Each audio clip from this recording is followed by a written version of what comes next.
The village lay in a valley where the mountains curved inward like the edges of a bowl, always catching the morning mist and the last light of evening. From afar it looked peaceful, with its clay huts and winding paths, with smoke rising in soft curls from kitchens where women stirred pots and men returned from the fields. But those who lived within its circle knew there was a strangeness to the place, a strangeness reflected in its customs and whispered through its warnings. The elders spoke of mirrors not as simple objects, but as doors and traps, as silent judges that remembered more than a face. They taught the children never to stare too long at their reflections, never to polish glass until it gleamed, and never, under any circumstance, to keep a mirror uncovered in the dark of night. For mirrors, they said, could steal. Not clothes, not food, but souls. Every home had at least one mirror, but they were treated with suspicion. Some covered them with cloth when the sun set, muttering that reflections walked when eyes closed. Others avoided them altogether, using bowls of water or polished gourds when they needed to check their hair or clothing. The bravest, usually young men who wanted to show off, sometimes lingered in front of a mirror in dim light, daring each other to see if their reflections would move out of time. Such dares never ended with laughter, they always ended with a pale face, a stammering voice, a refusal to speak of what was glimpsed. The mirrors themselves were not made in the village. Traders brought them from far-off towns, and every time a mirror arrived, it was as though a curse had crossed the threshold, heavy and shining. In such a place, where reflections carried more weight than shadows, the birth of a girl was met with both joy and unease. She was beautiful, more so as she grew, with a glow in her skin that caught sunlight like water catches the moon. Her eyes were wide and filled with warmth, her smile gentle, her laughter ringing like the bells hung on goats' necks. People admired her, yet admiration in the village was never simple. For beauty was dangerous. Beauty drew mirrors near. From her childhood, people watched her differently. Women warned their daughters not to walk too close to her lest envy take root. Men glanced longer than they should, speaking quietly about how her reflection must look in still water, how surely even the mirrors envied her face. Children followed her, curious about the girl whose shadow seemed brighter than their own. And her stepmother, who should have cherished her, carried the deepest envy of all. Still the girl grew in kindness. She had no arrogance about her beauty, she carried water for her elders, swept the paths of fallen leaves, shared fruit with children who had little. She spoke softly, often more with her eyes than her words, and those who paid attention noticed that she could comfort even without speech. When an old woman dropped her basket, it was the girl who knelt beside her to gather the scattered beans. When a child wept from a skinned knee, it was the girl's hand that wiped the tears and her smile that turned sorrow into laughter. But whispers clung to her like smoke. Some said her reflection lingered longer in mirrors than she did, that her image flickered after she stepped away. Others claimed her beauty was unnatural, a gift from spirits who demanded a price yet unpaid. The superstitions of the village always sought explanations, and when they could not find one, they built one out of fear. Soon, her kindness was twisted into suspicion. Why was she so gentle? What did she want in return? Why did she never raise her voice even when wronged? Perhaps, some said, because her true self lived in the mirrors, watching, waiting. The stepmother fueled such whispers. She spoke of shadows that seemed to move when the girl walked past a mirror, of unease in her presence, of omens that appeared in dreams. She smiled sweetly in public, but behind closed doors her eyes glittered with something darker than hate, a hunger to see the girl undone. For in every reflection, the stepmother saw herself beside the girl, and the comparison gnawed at her. No matter the jewels she wore or the fine cloth she draped across her shoulders, the mirror always showed her what she could not escape. She was ordinary and the girl was not. The villagers carried these tensions quietly, but in silence they grew sharper. Each glance the girl gave seemed to pierce deeper. Each act of kindness became, in the minds of others, a sign of hidden intent. They began to murmur that the mirrors were restless, that cracks had appeared in glass where none had been before, that eyes seemed to blink from behind the reflections. And though no one dared to confront her directly, they began to step aside when she passed, to lower their eyes as if afraid that meeting her gaze too long would reveal something they did not want to know. She herself felt the change, though she did not understand it. She still carried her kindness with her, still smiled, still helped, still offered warmth. But when she looked into mirrors, she sometimes thought she saw her reflection tilt its head a moment after she did, or smile wider than her lips had moved. She brushed it away as tricks of light, yet in the quiet of night, when the world stilled, unease pricked at her heart. She did not yet know that her beauty, her innocence, her very existence had already set the story of her doom in motion. The stepmother's envy had begun as a small ember, the kind that might smolder unnoticed if left alone. But with each passing season, as the girl's beauty ripened like fruit at its peak, that ember grew into a blaze that could not be hidden. She would stand at the threshold of their hut, watching the girl walk through the village with her graceful steps, every glance she received from others cutting the stepmother like a blade. When the villagers greeted the girl with warmth, when children ran to her side, when even the elders softened in her presence, the stepmother's lips curved into tight smiles that never reached her eyes. At night, lying on her mat, she whispered curses into the darkness, praying that something would strip the girl of her glow. But the prayers never bore fruit, and her jealousy deepened into obsession. It was not merely the girl's beauty that haunted her, though that was part of it. It was the way the girl's silence carried weight, how her gestures spoke louder than words, how her kindness seemed to shame those who had none. The stepmother, who had built her life on manipulation and whispers, could not understand how someone so quiet could command so much attention. Every act of goodness the girl offered felt like a judgment against her, as if the very air around the child reminded the world of who was cruel and who was kind. The stepmother began to spread her poison carefully, weaving it into conversations like a snake sliding through grass. She would sigh dramatically before other women, her voice trembling with feigned concern. "Have you noticed how the mirrors behave when she walks by?" she would ask, her eyes wide as though she were frightened. "I saw one ripple like water disturbed by a stone. Surely that is not natural." When the women frowned uncertainly, she would lean closer, lowering her voice to a whisper meant to tremble with dread. "My grandmother once told me that spirits slip through mirrors, that they can use reflections to take what they please. And I fear the girl has been marked."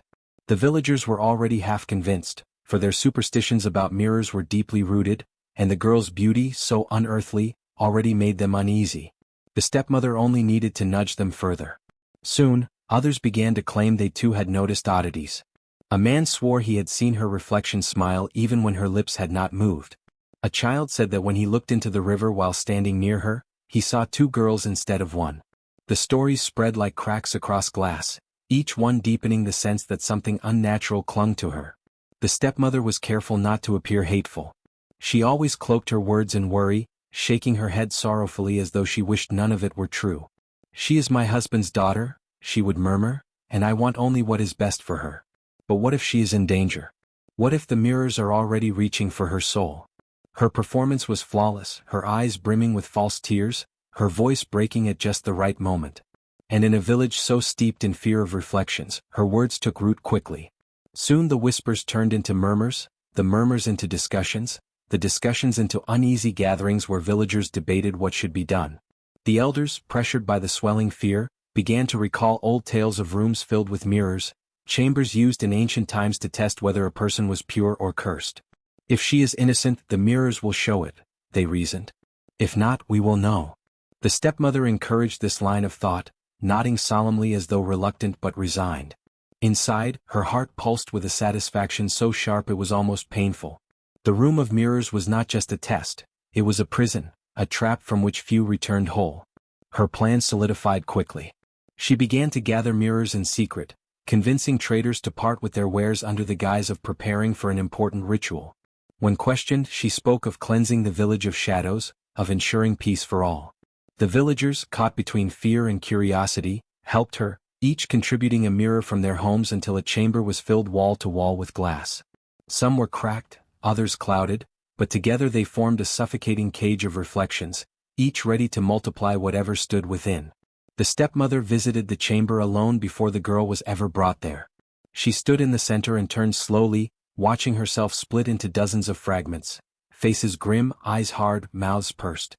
The sight unnerved even her, but it also thrilled her. She imagined the girl in that place, surrounded by endless versions of herself, her innocence swallowed by distortions, her beauty broken into twisted echoes. The stepmother's lips curled into a smile. Soon, she thought, the village would see the truth she had crafted for them, and the girl would be no more than a ghost trapped behind the glass. Thus, the plot was born not out of sudden rage but from envy sharpened over years, shaped into a blade by cunning and fear. By the time the decision was announced to the village, that the girl would be locked in the room of mirrors to prove her soul's innocence, the people were already convinced. They nodded solemnly, convincing themselves it was for her own good, that it was a ritual of protection. But deep down, unease gnawed at them. None dared to speak against it, for to question the ritual was to invite suspicion upon themselves. And so they prepared, blind to the cruelty hidden behind the stepmother's careful mask, blind to the doom their fear was helping her forge. They led her through the narrow path of the village, torches hissing against the night air, shadows crawling along the mud walls. The girl's bare feet brushed against the dusty ground, her eyes darting from face to face, searching for even one sign of compassion, but all she found were lowered gazes, tight lips, and whispers carried on the wind. The stepmother walked just behind her, chin raised, every step heavy with satisfaction, as if the night were crafted solely for her victory. At the center of the village stood the room, a structure no child dared to wander near, no elder spoke of after dark. It had been built long ago, not for living, not for worship, but for punishment, for rituals the villagers never fully explained. They called it the Room of Mirrors. The wooden door creaked open with a sound that seemed alive, like a groan from something deep within.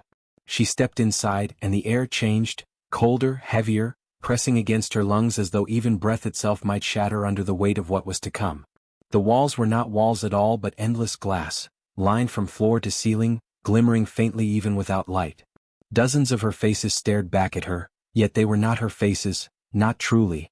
One tilted its head too far, another blinked too slowly, and another smiled though her lips were sealed in stillness. She moved closer, trembling, her hand reaching out instinctively to touch the nearest reflection. It touched back, but the warmth of flesh was gone. It felt like ice, like the skin of something long dead.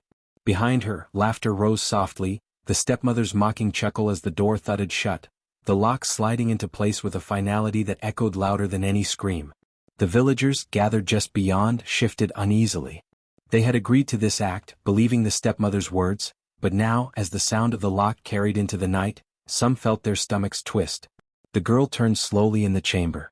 Every reflection was alive, every one whispering faint words that she couldn't quite hear but felt in her bones.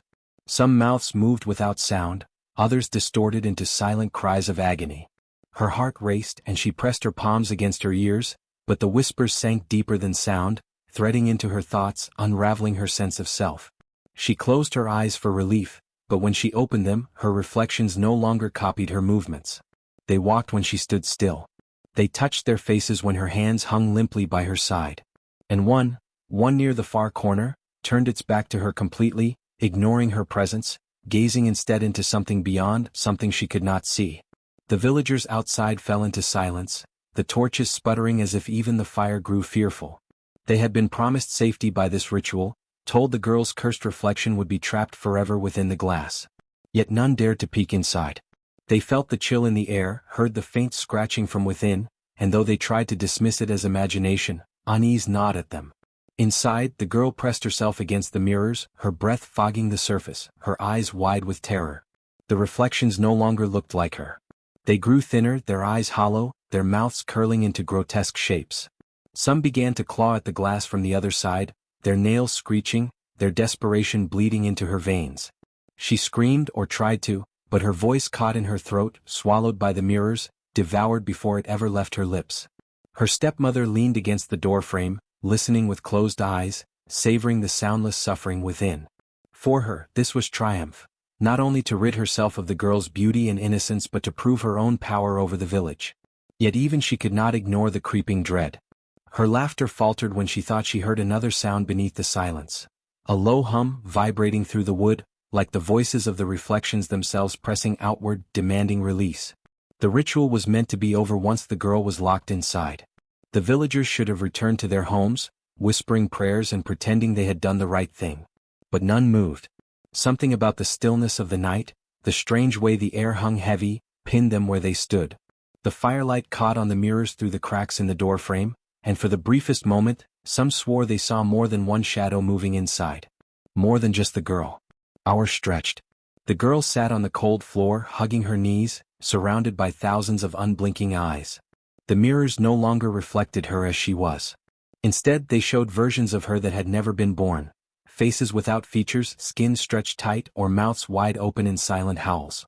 Her own reflection was gone. She searched for herself, but all she found was absence, emptiness, faces that weren't hers but claimed to be. And in that emptiness, the mirrors whispered her name, not with sound but with certainty.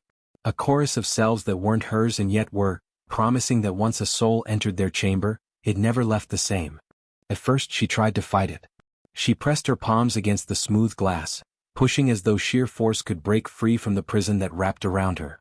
The mirrors shuddered under her touch but did not crack. Instead, they rippled like water disturbed, and in their shifting surfaces she saw things she was not meant to see.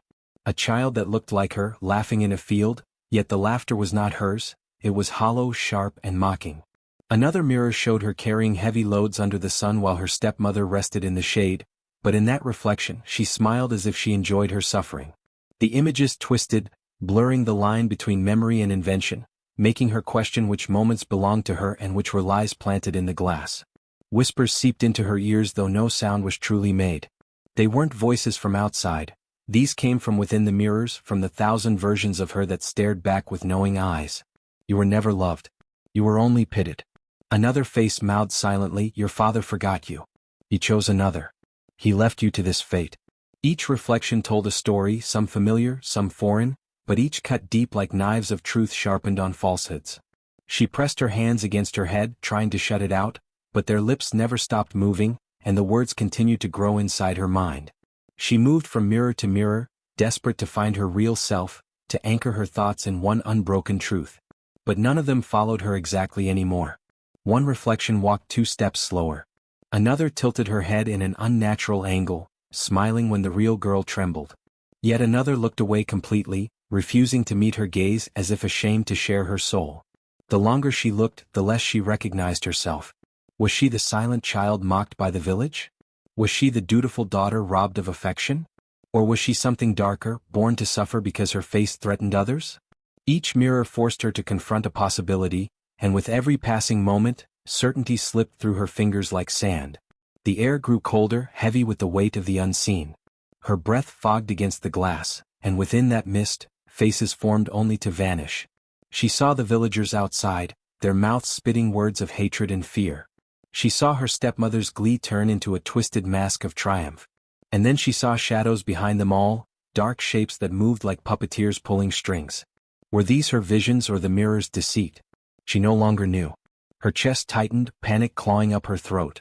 She touched her face, hoping to remind herself she was still real, still whole, but the reflection that answered her gesture showed her fingers sinking into skin as though it were clay. She gasped and stumbled back, but another reflection leaned close, pressing its palm flat against the glass, whispering without sound, you are ours now. The hours bled together. Hunger, exhaustion, and fear wove into one suffocating fog. She sat curled on the cold ground, surrounded by endless versions of herself, every one of them staring, accusing, lying, and confessing. Memories of her true life blurred with visions the mirrors fed her. The warmth of her mother's arms, the cruelty of her stepmother's tongue, the laughter of children she thought were her friends, all overlapped with betrayal she couldn't recall, choices she had never made, sins she had never committed. And slowly the girl began to doubt. Perhaps she had been cursed from birth, unworthy of love, destined for this very room. Perhaps her silence was never innocence but a warning of what lurked within. Perhaps the stepmother had been right all along. Each possibility dug into her heart, reshaping her, eroding the fragile certainty of who she was. By the time the torches outside burned low, the girl's tears had dried. She stared into the mirrors with hollow eyes, unable to tell which reflection belonged to her anymore. The glass whispered still, promising that the longer she remained, the less she would exist, until only the reflections were real and she was gone. Midnight came like a blade cutting through time, sharp and merciless. The chamber, already steeped in unnatural silence, grew heavier still, as if even the air dared not stir. The girl sat trembling in the corner, her back pressed against the cold wall, her eyes darting from mirror to mirror. For hours, the reflections had tormented her with whispers and twisted truths, but now they stood still, eerily motionless. Every version of her stared back with the same hollow eyes, waiting. Her heart pounded, each beat echoing too loudly in her chest. She rose shakily, clutching her arms around herself, whispering prayers that never reached her lips. Then, without warning, the first reflection tilted its head, not with her, but against her, as though defying the bond of mimicry. Her breath caught. She raised her trembling hand to her cheek, but the reflection did not follow. Instead, it smiled, slow and chilling, its eyes glimmering with something alien. A ripple passed across the mirrors, like a wave coursing through glass. One by one, her reflections stirred, shifting in ways she did not. Some walked closer to the glass, pressing their palms flat against it. Others blinked when she hadn't. A few simply stared with wide, unblinking eyes that seemed to pierce through her skin. She stumbled backward, her knees weak, her throat tightening as though the silence itself strangled her. Then came the impossible. The first reflection's hand did not stop at the surface of the mirror. Its fingers slid through the glass as though it were water, dripping light where they passed. The girl pressed herself against the wall, her mouth opening in a scream that carried no sound. She shook her head violently, but it was useless. The reflection stepped forward, its body peeling away from the glass like a shadow unhooked from its master. It landed softly on the ground, its eyes burning brighter than any flame, its smile cruel and knowing. The others followed. One by one, they broke free from the confines of glass, each stepping out with movements more confident than hers had ever been. Some moved with elegance, others with rage, and a few stood still as statues, waiting like predators in the dark. The soundless chamber filled with the weight of them, each a twisted shard of her soul made flesh. She was no longer surrounded by mirrors but by living fragments of herself, hundreds of them crowding closer. Her legs gave way and she collapsed to her knees, trembling violently. She tried to scream again, but her silence betrayed her. Her chest heaved, her lips stretched wide in terror, yet nothing came. Only the sound of their footsteps filled the room, soft and echoing like a heartbeat. The last reflection remained in the mirror directly before her. It didn't move, didn't smile. Instead, it leaned forward slowly, placing its hand against the glass where her face reflected. And then she felt it, an icy pull against her skin, as though invisible threads were tugging at her very being. Her eyes widened and she clawed at her cheeks, desperate to resist, but the reflection's hand pushed deeper, reaching across the boundary. The glass rippled and she felt the impossible, fingers pressed against her face from the inside. She let out a strangled, voiceless cry as the reflection's palm cupped her cheek. The others gathered, forming a circle, watching in eerie silence. Then, with a violent yank, the reflection dragged. Her face stretched unnaturally, pulled toward the mirror as if her features were made of wax. Pain surged through her body, raw and blinding. She thrashed, clawing at her skin, but her hands found nothing but air. Her mouth opened in a final, desperate scream that never left her throat. The reflection grinned as it tugged harder, pulling her visage, her eyes, her mouth, her very identity, away from her flesh. She collapsed forward as her face melted into the mirror, leaving only smooth, featureless skin behind. Where once her eyes had shone with innocence and fear, there was now only emptiness, blank and pale. Her stolen face stared back at her from the glass, smiling with triumph before it vanished into the darkness of the mirror's depths. The room filled with shadows that shifted and twisted, born of her stolen features. The reflections that had stepped out drew closer, bowing their heads as if in reverence to what had just been created. The girl clutched at the emptiness where her face once was, her chest heaving, her body trembling. No longer herself, no longer whole, something new had been birthed in that chamber. The villagers gathered outside the chamber long before dawn, their torches flickering in nervous hands. Some came out of curiosity, others out of guilt, and a few, her stepmother among them, out of cruel satisfaction, eager to see the girl broken by the torment of endless reflections. The heavy wooden door stood silent, its iron locks biting into the frame as though to hold something dangerous inside. For hours no sound had escaped. Not a cry, not a plea, not even a whisper. To the villagers, this silence was proof enough that the girl had been subdued. When the chief elder finally raised his hand to unlock the door, the crowd pressed closer, straining to glimpse the results of their judgment. He muttered a short prayer under his breath, his fingers trembling against the cold metal key. The lock clicked and for a moment nothing happened. Then came the groan of the hinges, long and mournful, as the door creaked open inch by inch. The villagers leaned forward, their breaths shallow, their bodies taut with expectation. The air that spilled out was colder than night, carrying a chill that raised goosebumps on their skin.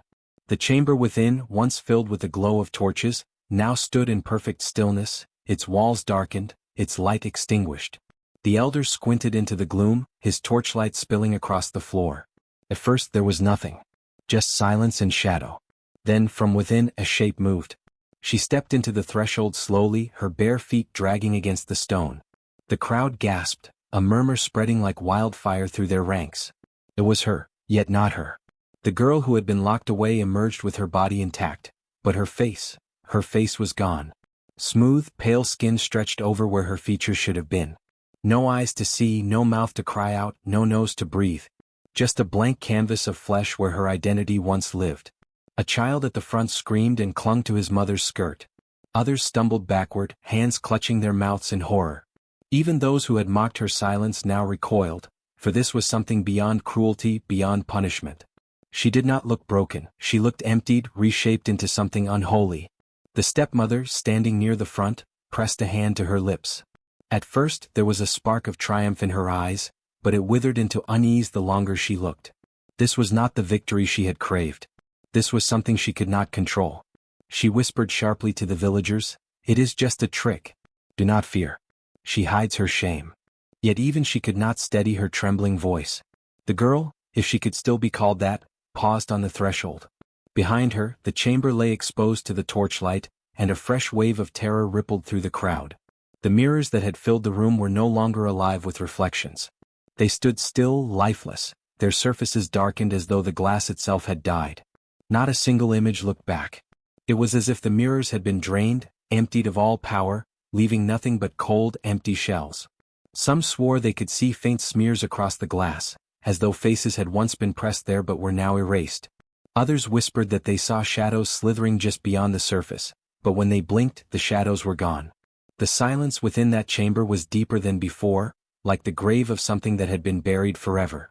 She stepped forward again, one hand brushing the doorframe as though testing her strength in the world outside. The villagers held their breath. Her head tilted slightly, blank face catching the torchlight, and though she had no eyes, the crowd felt her gaze sweep over them. Though she had no mouth, they swore they heard a low hum vibrating in the air, like the echo of something that had been left behind inside the mirrors. The elder staggered back, clutching his staff. "Close it," he whispered hoarsely. "Close the door." But no one dared move. Their feet were rooted, their hands frozen. It was not the girl they feared, it was what she had become. The faceless figure did not rush, did not rage. She simply walked into the village square with slow, steady steps, the crowd parting before her like reeds before a storm. Wherever she turned her head, people flinched, feeling as though her blankness revealed more than eyes ever could. Behind her, the door to the chamber remained open, yet no one dared follow. The room of mirrors had taken something from her and in turn had given something back. She stopped in the center of the gathering, her faceless head lifting toward the sky. The villagers felt the air grow heavy, the torches flicker as if fighting to stay alive. Mothers clutched their children closer. Men gripped their spears though their arms trembled too hard to lift them. The stepmother, pale and shaking, forced herself to step forward. "You see," she cried, her voice breaking. "She is cursed. She is not one of us anymore. The mirrors have claimed her." But the faceless girl did not respond. She simply stood there, her body still, her silence louder than any scream. And as the crowd watched, they realized that whatever had left that chamber was not the same soul they had cast inside. She moved slowly through the village paths, her bare feet leaving no sound against the packed earth. The torches the villagers held flickered wildly, though there was no wind. Her blank face caught the light in strange ways, smooth and pale, a canvas where no expression could live. Yet somehow, everyone who looked upon her felt the weight of her gaze. Mothers pulled their children into their arms, shielding their eyes, but it was too late. The children cried out, swearing they saw her faceless head staring directly into them, peeling back their innocence. As she passed by the first well, its still water rippled without touch. The villagers closest to it screamed, stumbling backward, for in the reflection they did not see her faceless form. Instead they saw themselves, bare, unguarded, stripped of masks. A woman saw her reflection grinning with another man's child in her arms, a secret she had thought forever hidden. A man saw his hands stained crimson, though no blood marked them in reality, only the memory of a night he had betrayed a brother. The water quivered, forcing them to watch until they fled, sobbing and clutching their faces. She turned toward a home where pots of polished brass hung at the entrance. The surfaces glimmered with her passing, but no reflection of her appeared. Instead, each pot showed the face of the family inside. Their daughter saw herself stealing bread. The mother saw herself pouring poison into another's food. The father saw himself whispering false words to condemn the girl now walking outside. Their cries echoed through the night, breaking the stillness as they tore down the pots, smashing them against the ground, but the images remained burned into their eyes. Everywhere she went, polished surfaces betrayed the villagers. The blades of spears revealed greedy deals struck in shadows. The sheen of windows displayed adulterous meetings, stolen wealth, whispered lies. Even puddles of water, trembling under the moonlight, reflected more than they should, showing not just faces but souls heavy with guilt. People ran from their own doors, covering mirrors and dousing lanterns, terrified not of her blankness but of themselves. Yet she never hurried, never lunged. Her faceless head tilted slowly as if listening to their cries, as if feeding on the unraveling of their secrets. The deeper she walked, the more unbearable the silence became, broken only by sobs and frantic prayers. No one dared confront her. Spears lowered, strong men turned away, and even the elders trembled, muttering charms that did nothing to dim her presence. The stepmother watched from her hut, her lips pressed into a thin line, her body stiff with dread. She had wanted to break the girl, to erase her beauty, to silence her forever. Instead, something worse had been unleashed, something that stripped everyone bare. She pulled the cloth from her mirror, intending to smash it before the faceless bride could pass, but the moment her eyes met her reflection, her legs buckled. In the glass, she saw not the triumphant woman she imagined herself to be, but a creature rotted with envy, her heart black and shriveled, her soul dripping venom. She clutched at her chest and staggered back, unable to bear the truth that now stared openly at her. The faceless girl walked on, her silence stretching into the night. The villagers huddled in corners, whispering that she was no longer one of them but something born of shadow, carrying their sins on her smooth, empty face. Wherever she went, the village collapsed into fear, not because she cursed them, but because she forced them to see what they had buried within themselves.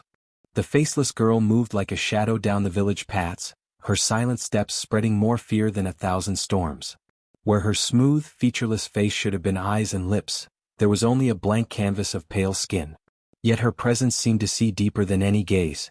Villagers froze at the sight of her, clutching their chests as though the very air around her had thickened into punishment. Mothers drew their children back into huts, men turned their eyes to the ground, and whispers spread like wildfire. The girl had returned, but she was not the same. She did not speak, for she had no mouth, but her silence carried more weight than screams. In the dead of night, she would stop before a house and raise her trembling, pale hand, pointing slowly at its door. That was all. By dawn, the people within would find their mirrors cracked, their reflections no longer familiar but twisted, monstrous and cruel caricatures of the lives they had hidden from the world.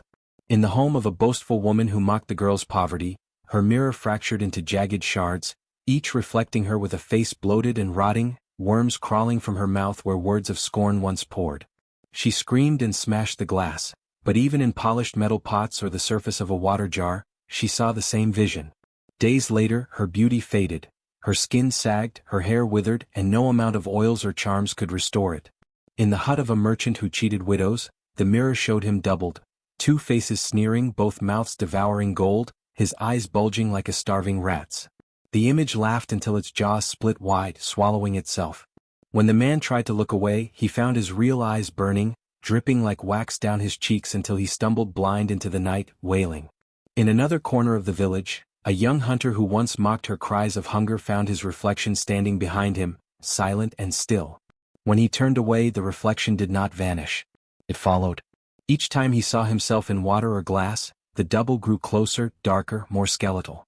One dawn, his neighbors found his body stiff by the riverbank, face pressed into the water, as though he had been dragged by the very reflection that haunted him. The faceless girl gave no word of explanation, no sign of joy at the vengeance carried out. She only stood at thresholds, her blank face tilted toward those who trembled inside. She did not move like a person anymore but like a sentence being carried out. Every villager who had once laughed at her pain, spat at her weakness, or joined in her stepmother's cruelty now lived in terror, unable to look at their own reflections without seeing what they truly were. Even her stepmother, once proud and cruel, found her chamber of bronze mirrors shattering one by one. In their place came visions of herself growing smaller and smaller, shriveled by her own bitterness. Her reflection shrieked, clawing at the glass to escape, until at last her real voice cracked, vanishing into silence. The villagers whispered that her tongue had rotted, for she could no longer speak a word. The village changed under the faceless girl's presence. People avoided water at night, covered their jars and turned mirrors to the wall, yet it was useless. Their sins had already taken form, and each reflection followed like a curse that would not be hidden. And always at the edge of the firelight, stood the faceless girl, her pale skin glowing faintly in the dark, a silent judge with no mouth to forgive and no eyes to weep. The curse upon the village spread like a sickness, unseen but ever present. At first, the people thought it would pass, as storms did, as droughts did, as plagues sometimes faded when the gods finally took pity. But this was no ordinary darkness. The faceless girl had become more than a figure of vengeance. She had become the village's shadow, a stain that no prayer or sacrifice could erase. No mirror remained whole. Those who had once polished bronze discs for grooming now hid them away or shattered them with stones. Glass ornaments brought by traders were smashed at the marketplace. Even polished metal pots were dulled with ashes or scratches, for none dared risk their own reflection staring back with secrets exposed. The curse was not confined to mirrors alone. Still water carried its own horrors. Women fetching water at dawn began to hear whispers curling out of the river's surface, voices that spoke their hidden thoughts aloud, shaming them. Men saw faces that weren't there staring up from the village wells, faces twisted, grinning, sometimes weeping blood. Children, once eager to splash and play, were forbidden to approach ponds or streams, for too many returned screaming that their reflections had reached up and grabbed their wrists. The marketplace, once full of noise and barter, fell into uneasy silence. Traders no longer came, for word of the haunted village traveled faster than goods. At night, the streets emptied and doors were barred tight. Families sat together in the dark, whispering prayers and covering any surface that might gleam in the moonlight. Yet no amount of covering could protect them. The faceless girl needed no invitation to appear. She glided through the alleys under the pale glow of the moon, her featureless face tilted as though listening to every hidden sin. Those unlucky enough to glimpse her often found their voices gone the next morning, as though their mouths had been sewn shut by fear itself. Survivors whispered that she was searching, not for vengeance alone but for a face. They said she wandered under the moonlight, peering into shadows, into reflections, into the trembling eyes of those who dared look too long. She wanted what was stolen from her, an identity, a visage, a voice to carry her pain. And if she found you in her path, she might take yours. One boy, curious and bold, mocked the elders' warnings and lingered at the riverbank one night. The villagers awoke to his mother's wails. She had found him standing by the water, alive yet changed. His face was smooth, featureless, pale as clay. Where his eyes had once sparkled with mischief, there was nothing. Where his mouth once laughed, there was silence.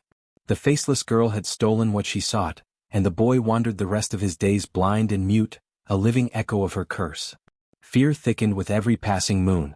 Crops began to wither, not from drought but from neglect.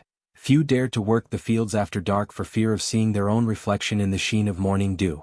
Cattle were slaughtered hastily, their blood left to soak in the earth rather than risk catching sight of themselves in its glossy pool.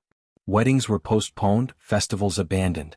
The drumbeats that once echoed at night were replaced by hollow stillness. Even the children no longer played.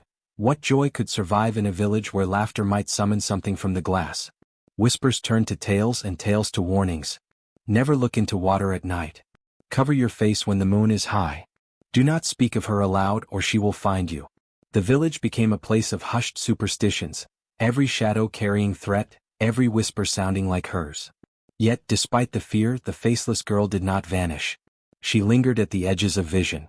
Some swore they saw her drifting near the abandoned chamber of mirrors, where the walls now held nothing but cracks.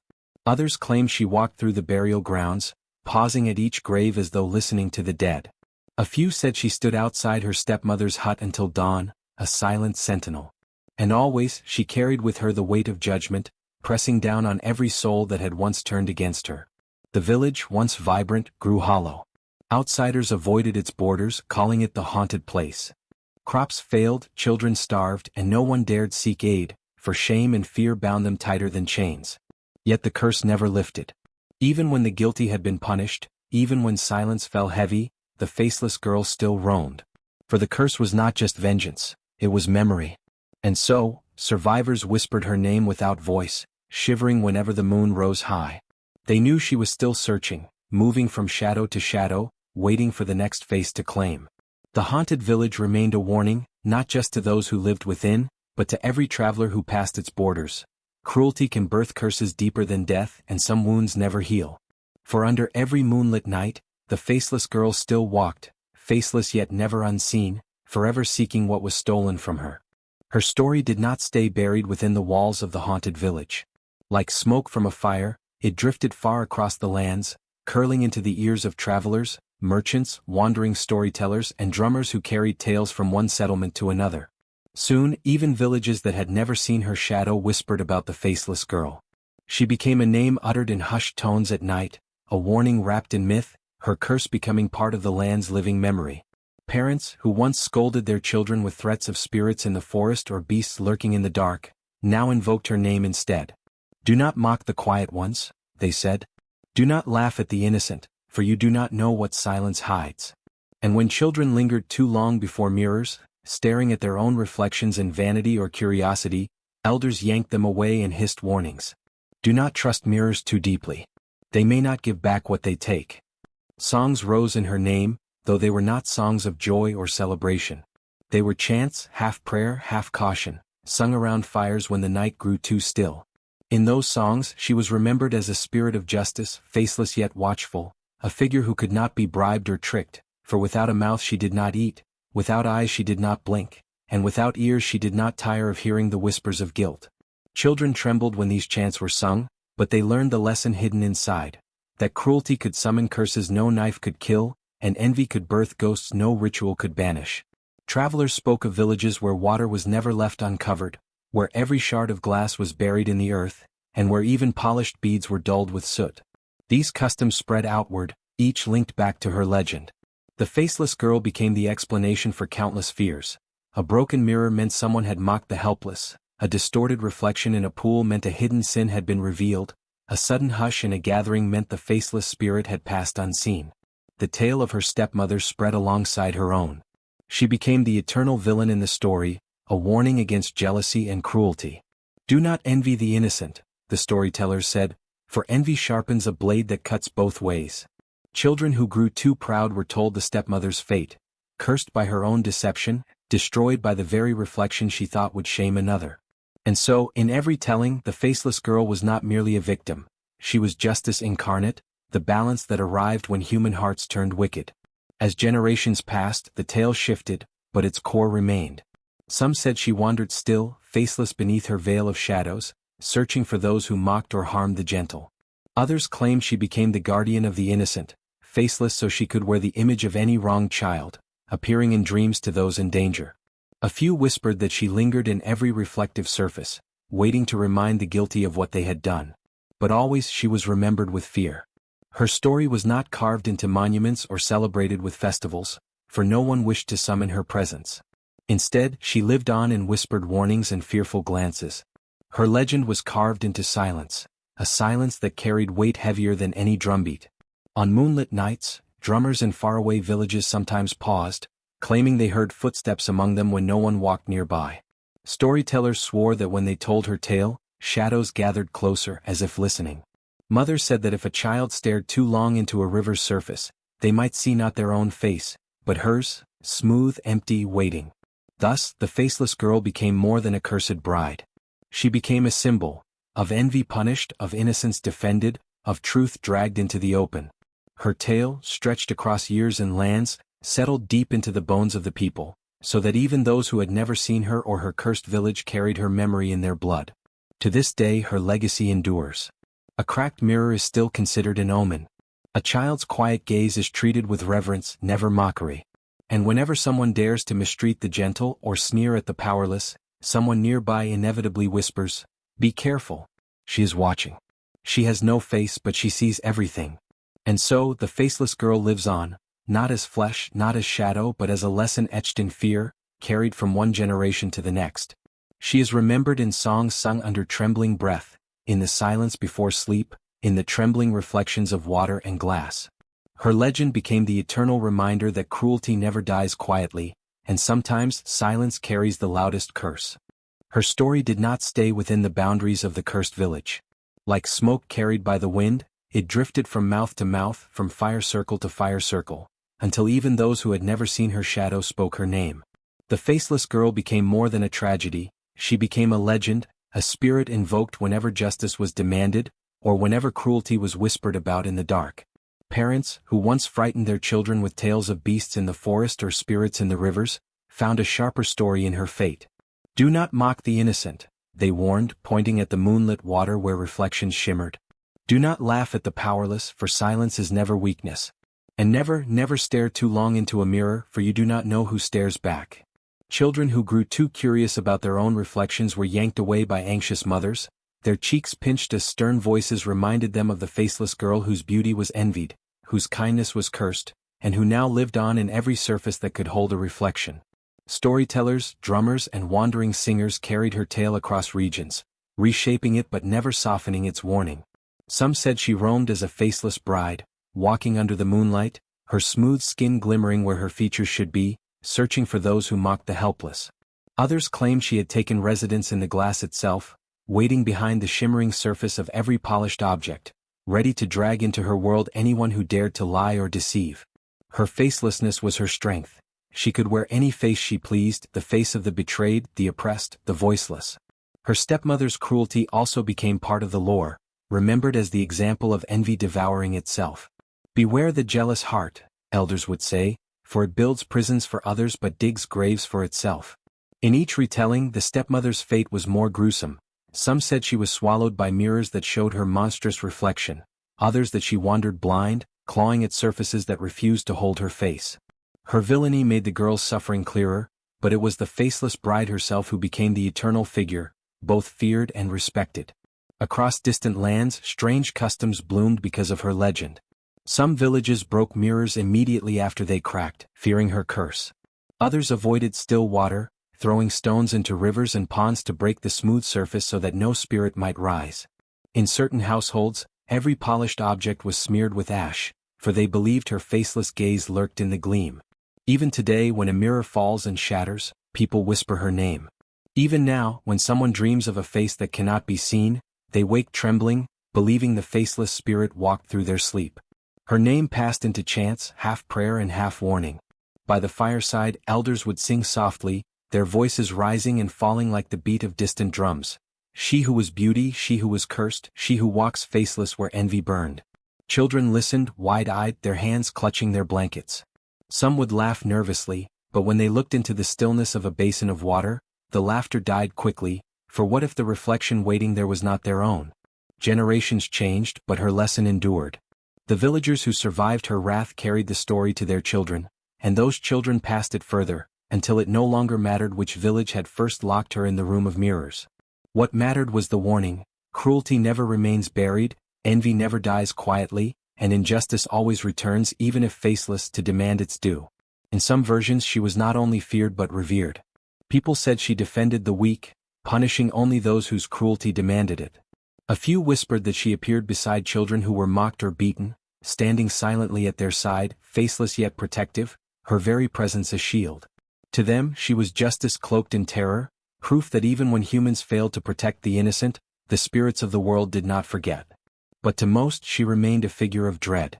Her silence was the heaviest silence of all. A silence that filled mirrors, a silence that watched from shadows, a silence that carried judgment sharper than any blade. To speak her story was to remind others that guilt could not be hidden forever, that reflections had long memories, and that the innocent, though mocked or silenced, carried the weight of spirits behind them. Thus, the faceless girl lived on, not as flesh, not as shadow, but as a memory sharpened into legend. In every shattering mirror, in every ripple of water, in every strange dream of featureless faces, her presence was felt. Parents invoked her name to shape their children, elders used her memory to guide the young, and strangers told her tale to bind their communities in fear and respect. And when the moon is high and the night too quiet, when someone hears a faint rustle or sees a shadow without eyes or mouth drifting along the path, they whisper her name, though never too loudly. For it is said that to call her directly is to invite her, and if she stands before you, faceless and silent, then your reflection has already betrayed you. Her story is no longer a tale of one cursed girl, it is a legend carved into time, the faceless spirit of justice, forever remembered in fearful songs.